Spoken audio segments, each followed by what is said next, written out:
button. I always fucking forget to hit the record button every time. I forgot to do it today. So I give us like a minute just to get the shit worked out in the beginning. That's ridiculous. Get this shit going. Dude. And the countdown begins. Producing my own TV show here, right? Seriously. Shit is not easy. No, I bet. The only reason I can do this shit is I ain't got a regular job. If I had a regular job, there ain't this fucking way I'd be able to figure this out. So. Hey, turn that shit down, bro. For real. I don't want to hear myself until afterwards. Okay. Have you ever had an interview? Dude, you might like it. When you watch yourself, it might turn you're like, on. damn, I'm cool. It might. All right, what's up, everybody? We're just chilling for a minute, waiting for this countdown. We got Eternal here, and we're going to do a podcast for maybe 30, 45 minutes and just talk some shit. So we will go on camera here in a second. Someone said F-bombs. No pain in your nose. Yeah. No, I mean, I drop F-bombs. You can curse, do whatever, say whatever. Fucking ain't right, dog. That's right, dude. Fuck that shit. All right.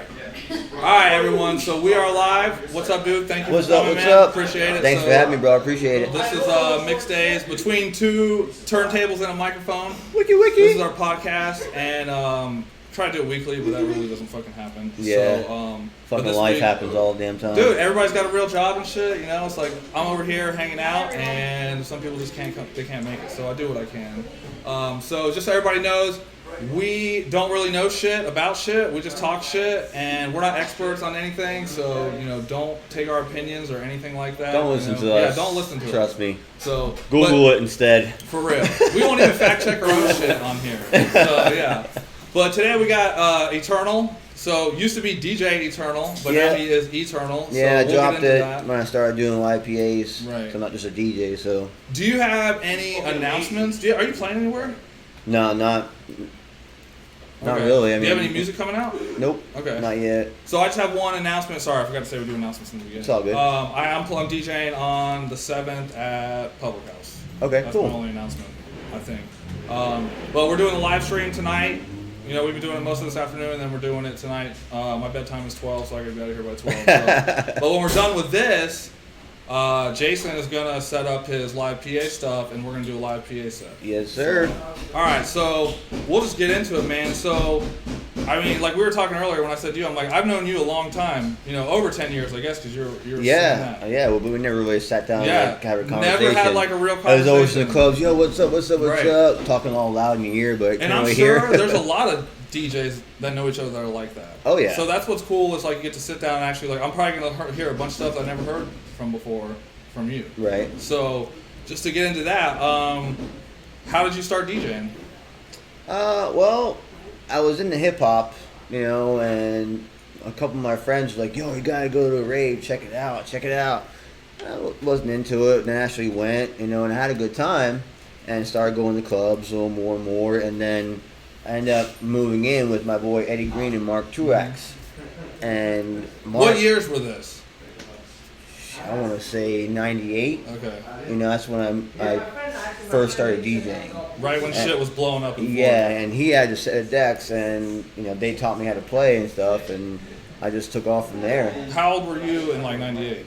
I was 18, 19. So were you going to the shows in Orlando and shit, like the raves and stuff? Yeah. Okay. I was going to the Zen Fest, you know, I was going all over Florida. I missed all that shit, dude. I missed it all. I was in Cyberfest, fucking all high that. school, yeah. Yep. See, dude, that's the shit that I will just never be able to experience. So, okay, so then you did you start DJing on breaks, playing breaks? Yeah, you know, you do your Icy, you know, your Baby Ann, stuff like that, and played breaks for about 6 months, and then I heard my first Anthony Rother record, which is Red Light Disco. Oh shit, I love that song. I was like, holy shit, what is that? Yeah. I want to play that shit right there. And then I just predominantly played electro from there on, with, you know, breaks here and there, but always been an electro head. Yeah, that's always what I thought, man. You were the electro guy. Yeah. Well, one of them. You guys had a whole squad of electro guys, and you were one of them. Okay. So let's get into that then. So, well, where were you living when all this was going on? Was that in Port St. Lucie? No, it was in Stewart. Okay, in Stewart. Hibiscus Park. Okay. Yeah. So have you ever lived in Orlando or Miami or anything? No, always went there, stayed a couple days, but never actually lived there. Gotcha. Okay. So then you guys started DFT here? Yeah. So what is the story behind that? I've never heard the Well, story behind that. Me and Eddie Green, like, say he was one of the people that taught me along with Charles Dygert. We just started going to clubs and we would be breaking. We had a little breaking crew, and then we started spinning together like on 4 decks. And we were trying to think of a name, like for both of us, what to play under. And we're like, couldn't figure anything out. And my buddy Adam Alberti said, he was like, yo, I came up with this dope ass name. We're like, oh, let's hear it. He was like, Dance Floor Technicians. I've always loved that name, dude. We were blown That's away. We were like, yo, that name. is so dope. That's like perfect. Yeah. And so we stuck with that, and we started off as like a little b-boy crew, just DFT. And then we started throwing parties at late night in PSL and working with High Speed Noise because they were doing shows before Piers. Yeah. So, and then we established it in 2000, and we started getting recognition from the boys from down south, like James Wolfe, Blade, Kimmy, Johnny Dangerously. All of them started to hear about what we were doing. Right. So we actually got invited down there to play shows too. And then all of us from Fort Pierce down to West Palm started working as a unit. Okay. Instead of trying to compete with each other. Right. And it worked really, really well. Right. And really that was well. early 2000s? Yeah. Yeah. So Yeah. shit was still good at Yep. that time. Yeah. Okay. That's cool. I didn't know that, man. I didn't know that it was you guys that was like your little crew name, and then Yep. I thought it was just a production company the whole time. No, we started off as B-boy and then just kind of grew, and stuck with it. Where around here have you guys thrown parties? PSL, Stewart, Fort Pierce, and that's about it. What around about here. like venues? Like, you just- Late night. We did one at Barcode way back in the Yeah, day. dude, Remember fucking Barcode? Dude, I went to Barcode one time. I actually did not know what it was, and somebody took me there, and I didn't understand what was going on at the time. But I remember it vividly, dude. Yeah. Yeah. And just really mostly local. We didn't like travel outside. We traveled outside to play, but not to throw shows. Right. Did you guys book any big headliners? Yeah, we had Icy, Infinity, Johnny Dangerously, Storm, DJ Excel, Exact, Uprock, Baby Ann. I mean, the list can go on and on and And on. so is that when Funk on the Water started? Actually, Funk in the Water started before DFT. All right, let's talk about Funk on the Water. It's- So for those who don't know, Funk on the Water is like a legendary. I even knew about that party before I was DJing. It's a Yeah, the legendary longest fucking techno party. the longest annual park party that I know of in Florida. We've been No doing, shit. Yeah, we've been doing it. It'll be 21 years this coming year. We've Damn, been I didn't doing know it that. every single year. Holy shit. Yeah, it actually started. Eddie Green actually started doing it. We did it for a benefit for this girl that had a disease, cancer or something like that. I don't remember. And we just started off as a benefit. We all got together, raised money for her. And then next year he was like, "Yo, we should start doing it." It was a good turnout. And we did it every single year without fail. Dude. Yeah. Wow. And it was the best part about it is people got to bring their kids out. True that. You know what I mean? Yeah. You get the There were families always together kids and all there. that. Yeah. There were always kids there. I thought that was weird, but if that is the reason, Yeah. if you're like, that's a welcome thing. Well, yeah, I mean, because I remember going to barbecues with my parents. They were playing music, just not having a good time. In the fucking 80s. Yeah, all getting just hammered because and it's shit. breakbeats or electro, whatever, Yeah. doesn't mean what kind of music it is. But and we also kept it going because everybody that supported us and paid their hard-earned money to come out and for the shows, whatever, Right. we wanted to give back. I remember you saying that. We're like, hey, you guys did so much for us. Right. We want to show you that we appreciate you and love you just as much as you guys That's support awesome. us. So what year did it start? 98. Yep. I remember that. Dude, that's a fun party, man. I've been there a couple times. I've brought sound a couple times, played a couple times. Yeah, it's it's- always a it's good time. a great It's always a time. good time. So yeah, We got shut down by the cops one time because we were blocking traffic. yeah. We had 400 heads out Dude, there. every time I was there, the cops always show up. I mean, that's funny. Like any time that like we've done parties or like we've whatever, whether they were at your house in Port St. Lucie or the Funk on the Water, dude, the cops like it's happening. Yeah, if the cops don't show up, I feel like we did something wrong. That's right. Yeah. And they're cool. They're always cool though. Like, hey, Yeah. got turned down, no problem. We turn it back up soon. They turn it back. Yeah, and You know? everybody's fucking partying on that day. So, Yeah, we've been doing it so long at the Causeway that they already know who we are, Right. and they don't really mess with us anymore. True that. They're just they're there to fucking keep the bringing their peace. kids in that are fucking Yeah. constant to the force. Like, this shit's been going on since before you were born. That's right. Yeah. That's cool shit, man. So are you guys, is it happening again this year? Oh yeah. Okay. Oh yeah. That's cool. I'm gonna do it until I can't do it no more. So who's in DFT? Who all is it? Is Al Hooker in DFT?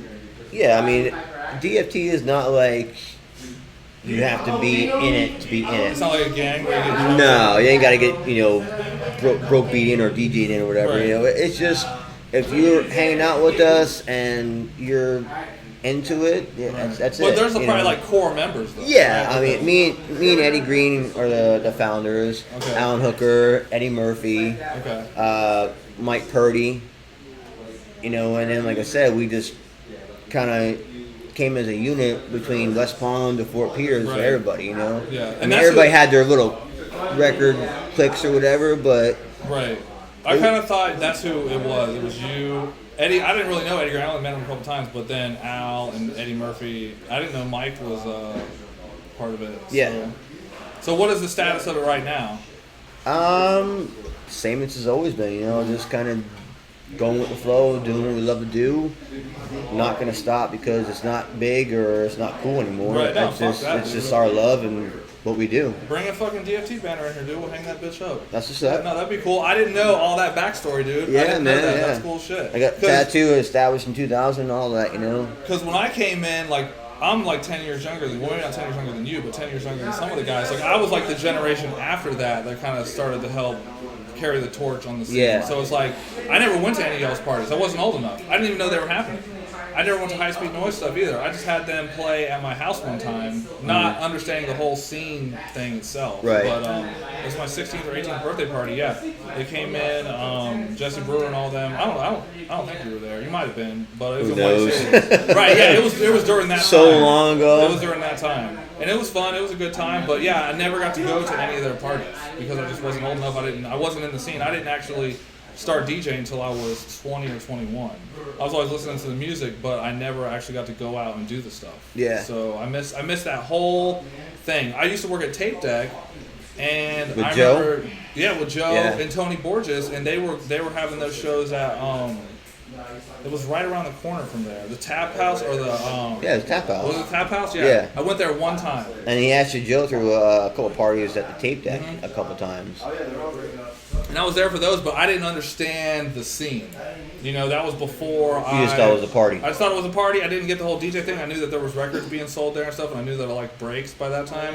But I never got to experience it. Like the whole Yeah. what I know now. The scene, The scene, as yeah. everybody calls it. Yeah, the scene, dude. I mean, it is. It is a scene.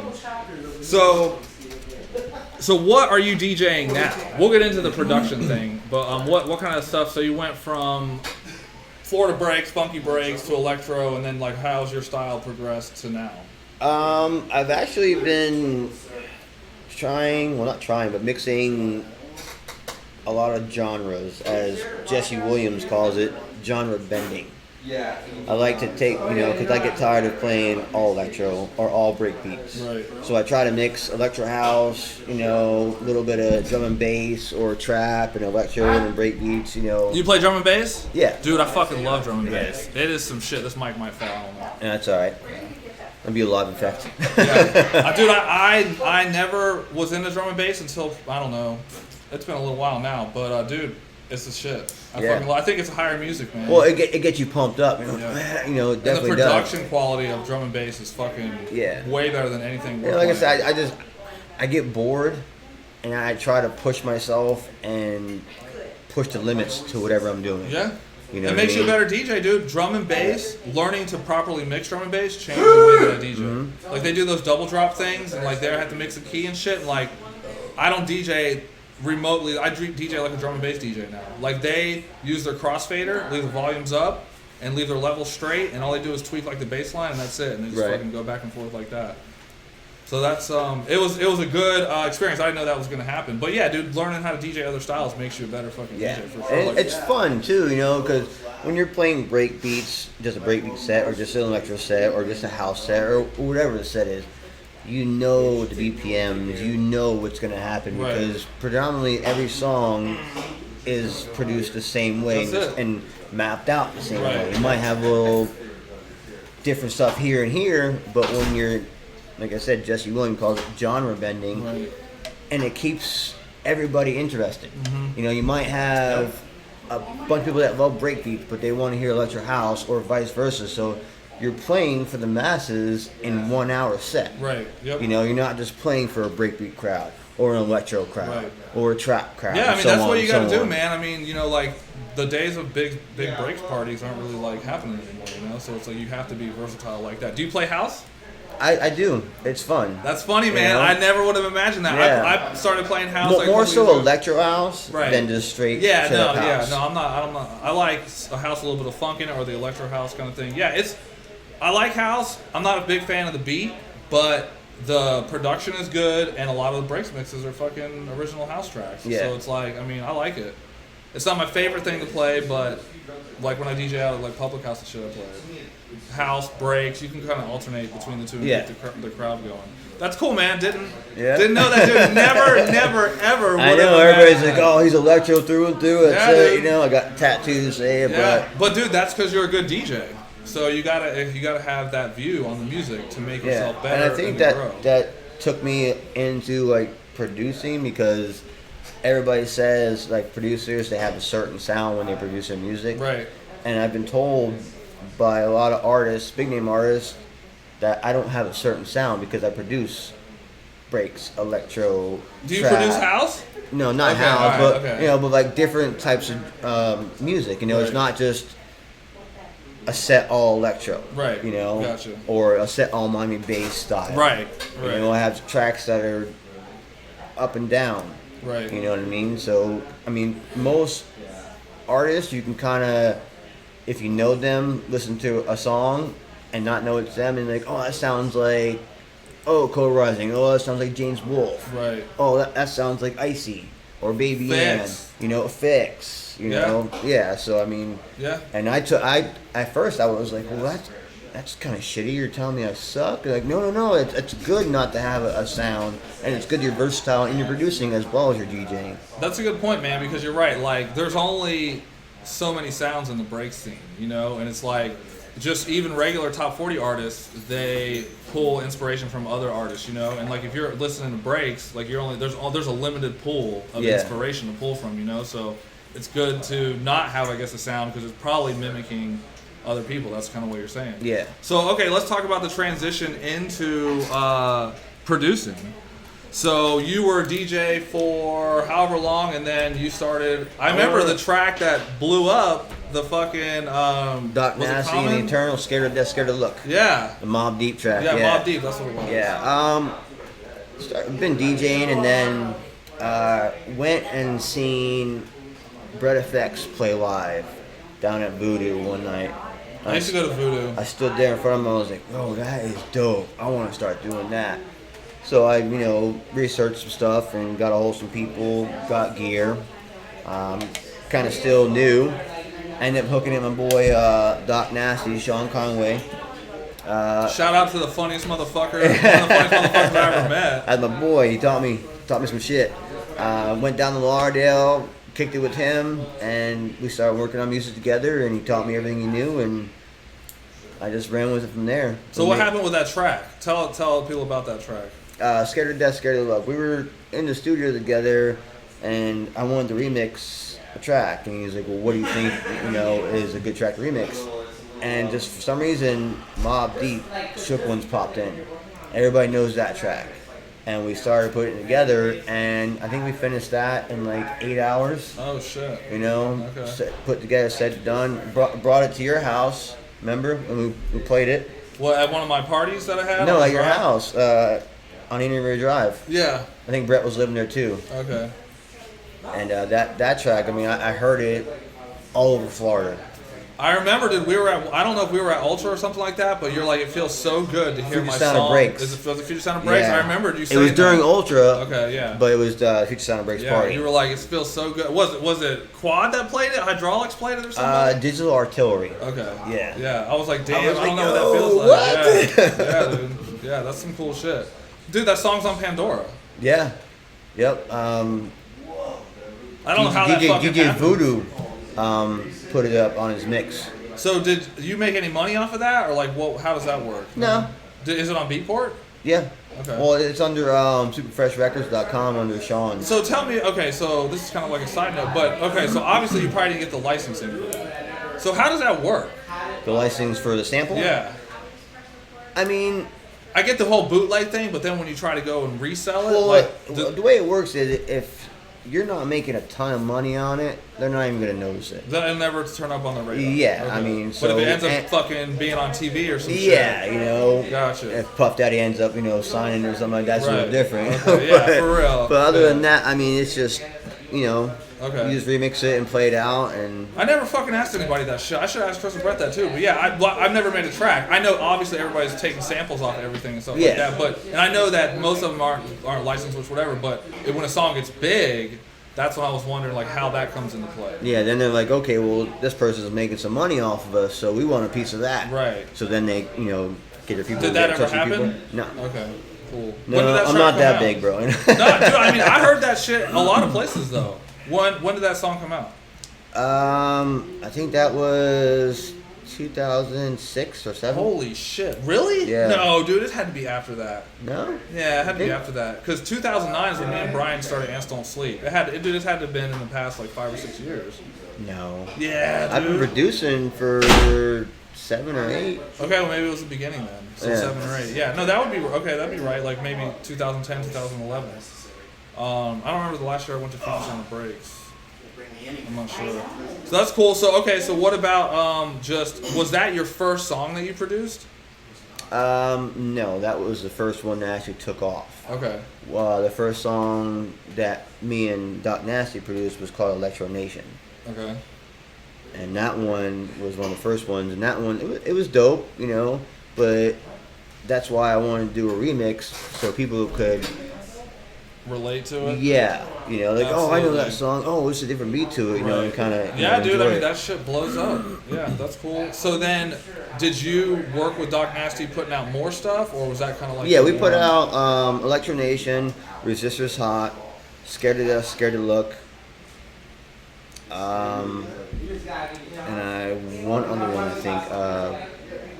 I can't remember the name for some reason right now. There's like 3 or 4 tracks. What's he doing?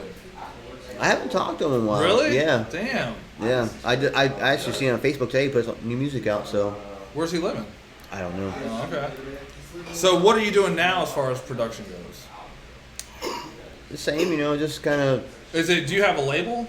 Like I don't know, like No. I don't know how No. that's. So you just put out singles and stuff for Yeah, yourself. you put them out on Bandcamp, whatever, just for yourself. So, I mean, I just, if I feel the urge to work on music, I get in the studio and just kind of let it just flow. You know what I mean?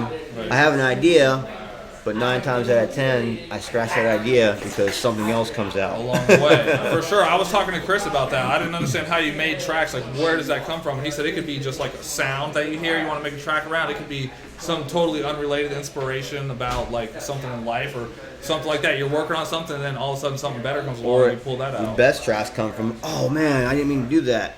Well, let me check it out first. Oh, it's dope. So, what do you make tracks in? Acid Pro and Ableton. Okay, I never used Acid Pro. Okay. Yeah, that's what Sean taught me was on Acid Pro, and then Ableton came out, and everybody was using that. So, and ended up hooking up with Todd Walker from Jekyll and Oh Hyde. shit! Yeah. Let's talk about that. Dude, I totally forgot about that. Yeah, we did the track Crazy Bitches. Me and Brett Madison, Killer B, did it originally, and Todd had heard me perform it at one of my live shows. Did not know that, dude. That's you and Brett's track. Yeah, I didn't yeah. know that. We Fuck, made it. We dude. made it originally, and Todd ended up hearing me perform it live, and he was like, "Yo, that's a dope track," and he helped me revamp it and put that Jekyll and Hyde sound Right. on it, or Damn. not Jekyll and Hyde, but the Todd Walker Right, sound yeah, on no, it. I got you. Damn, I did not know that. I thought that was you and his track. So how is he cool? Oh, Todd? Yeah. Oh yeah, dude. I never he's met him. I mean, actually, so I met him down at our there, shows, bro. yeah. So down there. Yeah. You think you can get him on the podcast? I can ask you. Dude, seriously, dude. I That would be remember cool. I was performing my live PA at shit, what the hell? GMG, Gallup Music Gathering, that Yeah. Shade throws. Yeah. And I'm sitting there on the mic, And I look over and I see him, and he was like, I'm like, what's up? He's like, dude, who the fuck are you? Yeah. He was like, dude, you're fucking killing it. I'm like, hold on, bro. I had to get back to what I was doing, and you know, after the show, we ended up exchanging numbers, whatever, and then just been boys ever since. And they're really Dude, that's cool, man. Yeah. Are there any plans for another track with you guys? Oh, there's always plans for another track. True that, man. That's cool. That's why I like doing this. I had no idea about all of that. Yeah. So that's cool shit. So when was that track released? That was very recent. I want to say about 6 months ago. Yeah, maybe? it wasn't that long ago. No, not at all. Okay. So it's on Beatport? Yeah. Okay. And does he have a label? Todd? Yeah. He's now part of Dynamics 2. Oh, I did see that. Yeah, on the so he's on internet. Dynamics 2 Music now. Him Okay. and Dave Knoll are the new That's a D2. funny little flip. Yeah, I've seen Dynamics 2 when it was him and Scott. Yeah. Or I mean when it was Dave and Scott. Yeah. And then I saw at Ultra, I saw Dave, Scott, and Todd play together. Dynamics 2 versus Jekyll and Hyde. And the first song they played, dude, was "This Is the Sound of Underground." Yep. Fucking blew that bitch up, dude. Like a bomb went off in that crowd. Fucking, it was crazy. I've never seen a crowd explode like that ever. It was Yeah, fucking it's awesome. So, but that's a funny flip there. I didn't know what was gonna happen, but to see that happen, I was like, oh, that's kind of funny. You never know what's going to take you, you know? You Yeah. just got to go with it. Yeah, dude, hit him up. See if he wants to come up. That dude, that'd be cool, man. So what? Are you working on anything right now? No.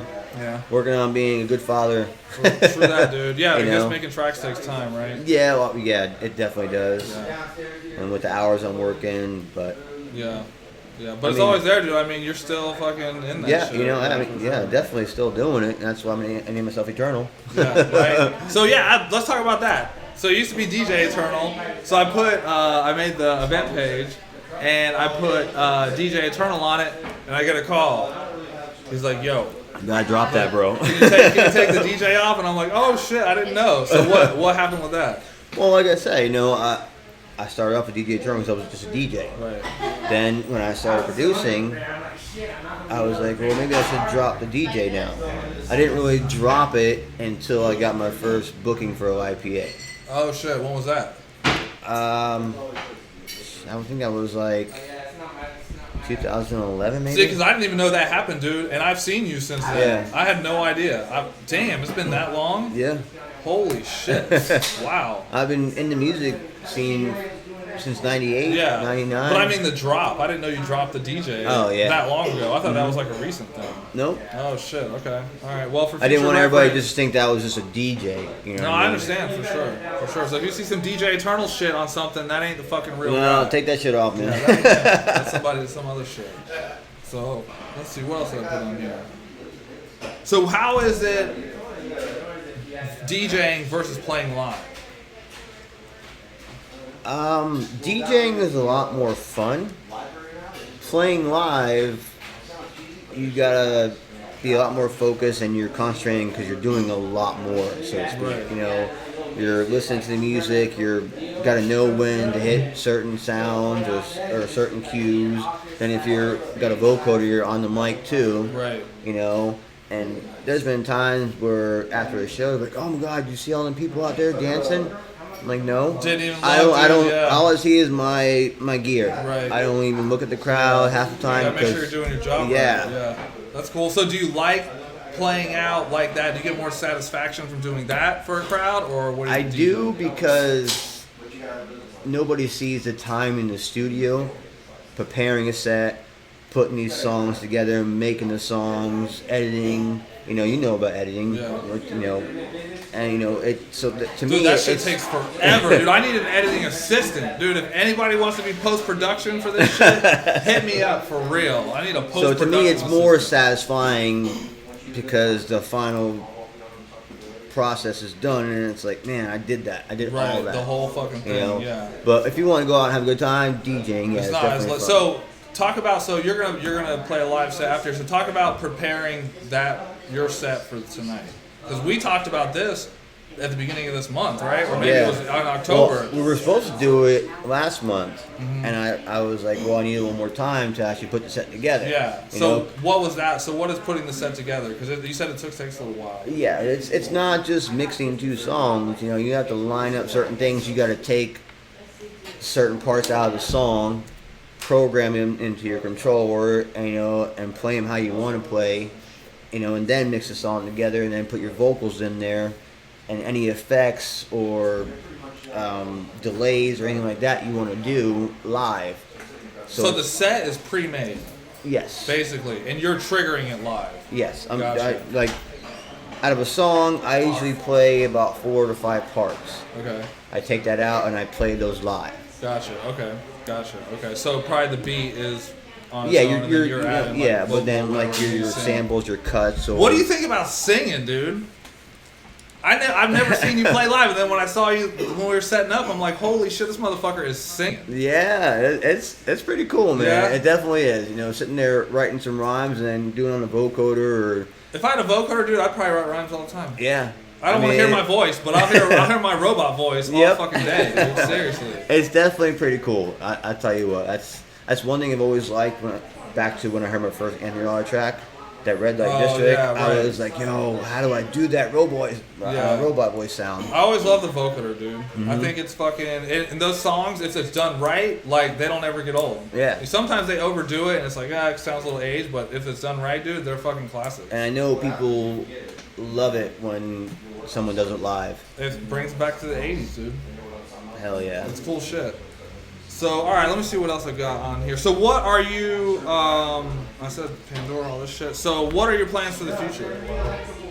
I mean, I know you've been hitting me up to be on this thing, man. Like we've been like working back and Yeah, forth I to do mean, this I shit. think we need to take this as far as we can take it. You know, Right. I mean, nobody's gonna be able to go into shows anymore because they're doing big venues.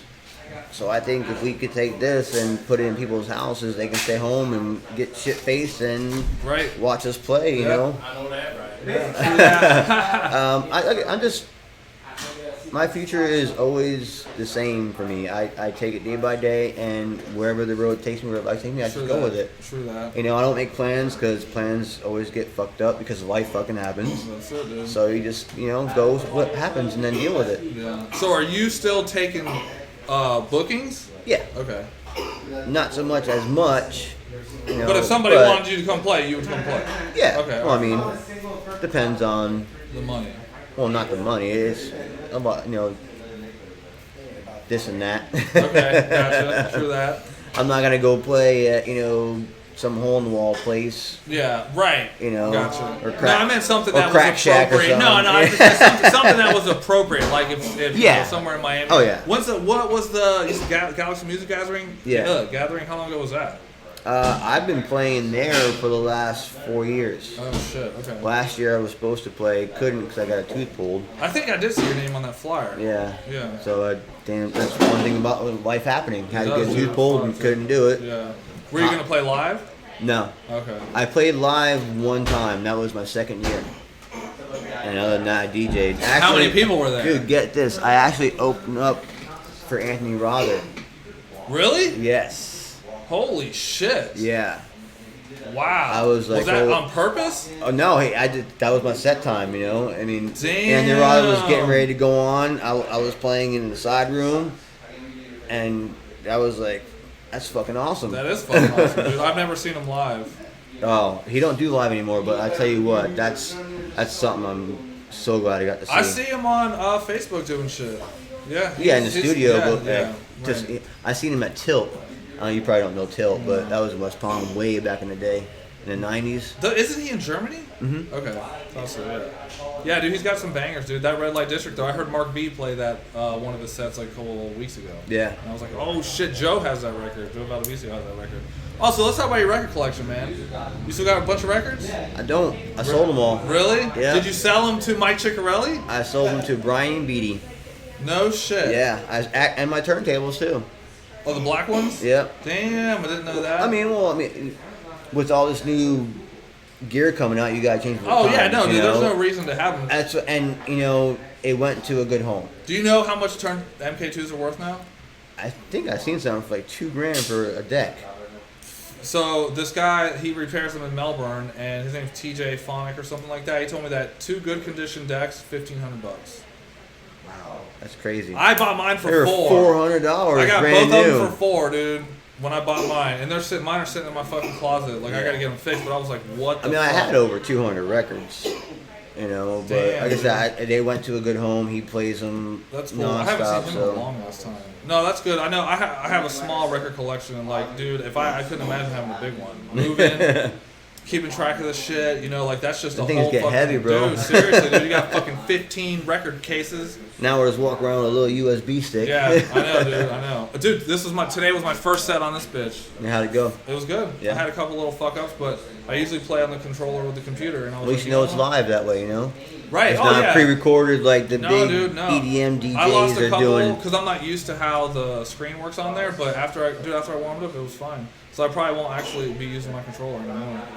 This will be it. So I've been trying to work away from the computer for a while, but I just couldn't. I was fucking lazy. Yeah. So today was my first one. So it took too much fucking work. So all right, man. Well, dude, we've been going for about 45 minutes. So yeah. So what we're gonna do Let's next get this fucking is show on the road, huh? yeah, we're going to shut this down, and then we got to switch some gear out, maybe do a brief sound check, and then we will be back with Jason doing his live PA. Eternal live PA, buddy. Yeah, Eternal live PA. So Not DJ Eternal. Don't yeah, fuck it up. no fucking DJ shit. We're past that shit. So you guys just stay tuned in and check the page for when we go live with the live PA. So thank you guys for tuning in. All right.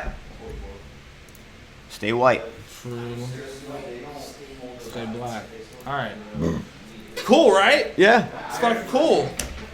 It's It chilling. definitely, as soon as you ask the first question, you forget what's going on. It's just us talking shit about DJing, dude. That's all it is, man. I fucking love it. That's it. Exactly, pretty cool. dude. There you go. Talking passions, dude. So,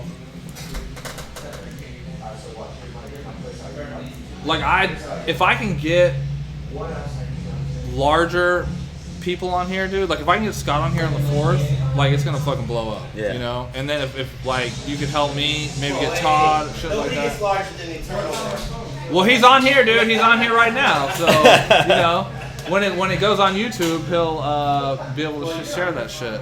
But if Todd, anybody that you know, dude, if they'd be willing to come up here and do this shit, man, because like this is the stream is cool, dude. We can. It's your get to know the artist. Well, you know? dude, we're recording history here. It's like your MTV Unplugged. It's fucking VH1 behind the music. I told Brad, I'm like, it's behind the drugs and the bitches. Yeah. Audio bias. Like, I mean, all the questions that people probably want to ask.